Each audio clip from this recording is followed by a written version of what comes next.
Oui, bonjour. Donc maintenant nous allons créer donc un nouveau fournisseur ainsi que un produit. Donc je passe donc dans le fournisseur. Fournisseur actuellement on a celui-là. Pareil que pour les clients, je passe à gauche, je fais ajouter. Je rentre les informations. Alors là c'est pareil. Je peux rentrer donc un nouveau type.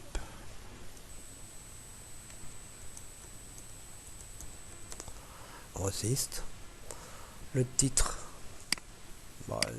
de mon contact ça sera un monsieur. Le nom de la société ça sera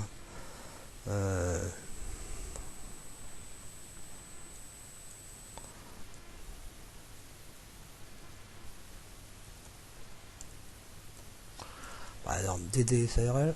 Nom du responsable va être Alain. Ce sera le responsable commercial. Alain Jacques par exemple. Et son nom, donc Alain, qui peut être le directeur ou mon responsable commercial ou le directeur de la société. Prénom, Jacques, là c'est le même, c'est une petite société. Son adresse.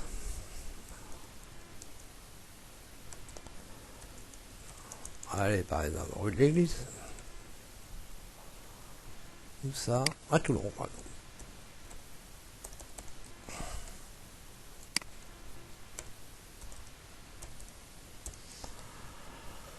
Un téléphone.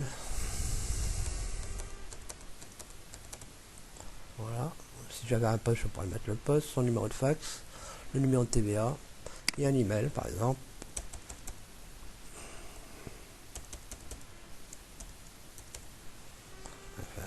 Si vous voulez rentrer son numéro de son site internet ou des commentaires particuliers pour lui, je rentrerai ici. Je valide. Voilà, je complète, je vérifie, c'est bon, je valide. Voilà. Donc j'ai créé un nouveau fournisseur. Je reviens à la liste des fournisseurs.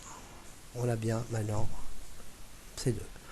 Ces fournisseurs on peut modifier, supprimer, choisir. Modifier.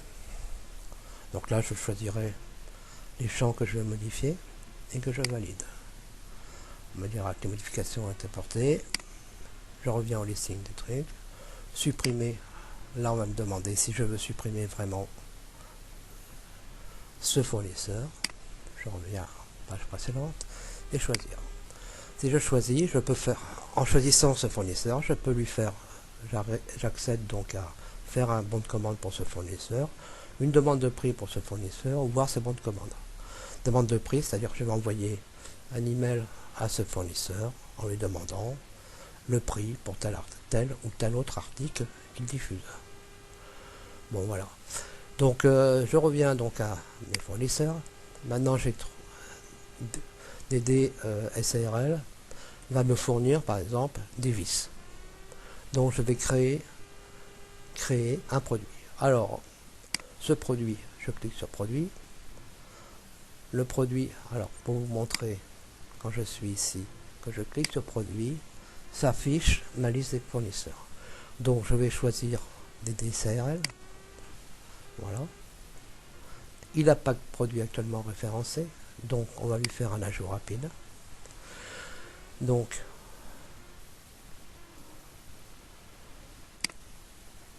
choisir. Je vais faire une référence. Allez, 2, 3, 4 par exemple. Allez, vis 2, 15 cm. Désignation longue, on peut mettre acier.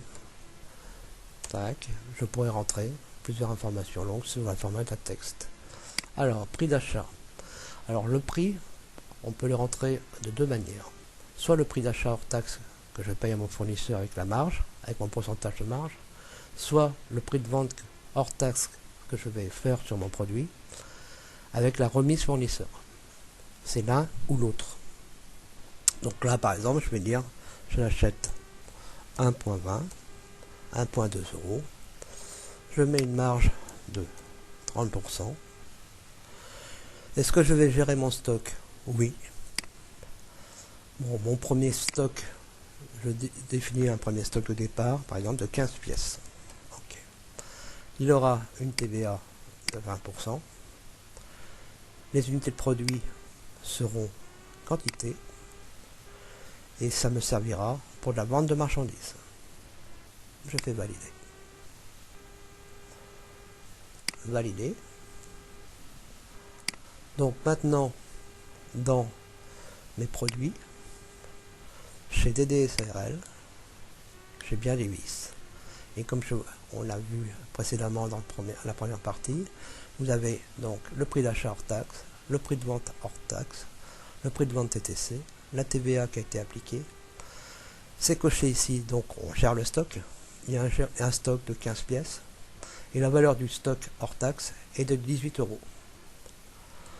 Voilà. Alors, c'est la valeur hors taxe qui me servira. Cette stock hors taxe, c'est sur mon prix d'achat. C'est ce qui me servira en fin de compte à déterminer mon stock pour mon inventaire. Et en G, c'est le genre du produit. On voit bien que c'est marqué V, qui est la vente de marchandises. Donc ici, je peux modifier le produit. Si je puis modifier, donc là, j'ai les données.